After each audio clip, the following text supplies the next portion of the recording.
અને મહત્વપૂર્ણ સમાચારો પર નજર કરીએ તો રાજકોટ સિવિલ હોસ્પિટલ ફરી એકવાર વિવાદમાં આવી છે। સિવિલમાં ટીબીની દવાઓ અને સાથે જ ઇન્જેક્શનનો સ્ટોક ખૂટ્યો હોવાની વિગતો સામે આવી છે।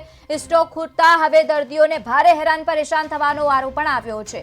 દર્દીઓ ખાનગી મેડિકલમાંથી દવા લેવા માટે મજબૂર બન્યા છે।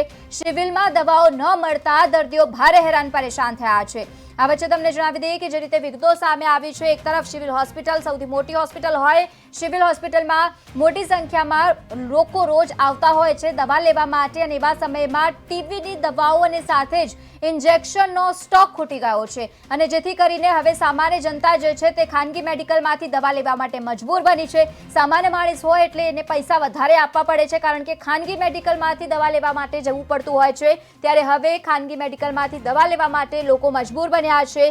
સિવિલમાં દવાઓ ન મળતા ધરમના ધક્કા ખાતા દર્દીઓ હેરાન પરેશાન થઈ રહ્યા છે। તો એક તરફ સ્ટોક પૂરતા પ્રમાણમાં ન હોવાના કારણે લોકો હેરાન પરેશાન થયા છે। રાજકોટથી આ સમાચાર પ્રાપ્ત થયા છે। રાજકોટમાં સિવિલ હોસ્પિટલમાં ટીવીના દર્દીઓ હેરાન થઈ રહ્યા છે, કારણ કે તેમને પૂરતા પ્રમાણમાં સ્ટોક નથી મળી રહ્યું। ટીવીના ઇન્જેક્શન હોય કે પછી દવાઓ એ ખૂટી ગઈ છે, અને એટલા જ માટે ફરી એકવાર રાજકોટ સિવિલ હોસ્પિટલ વિવાદમાં આવી છે। સિવિલ હોસ્પિટલમાં પૂરતા પ્રમાણમાં જથ્થો ન મળતા સિવિલ હોસ્પિટલમાં લોકોને ભારે હાલાકી થઈ રહી છે। દર્દીઓ ખાનગી મેડિકલમાં પહોંચી અને દવા લેવા માટે મજબૂર બન્યા છે, જેથી કરીને વધારે પૈસા આપવાનો પણ વારો આવ્યો છે, અને એટલા જ માટે ફરી એકવાર સિવિલ હોસ્પિટલ વિવાદમાં આવી છે। રાજકોટની દવાનો પૂરતો જથ્થો ન હોવાના કારણે દર્દીઓને ભારે હાલાકી।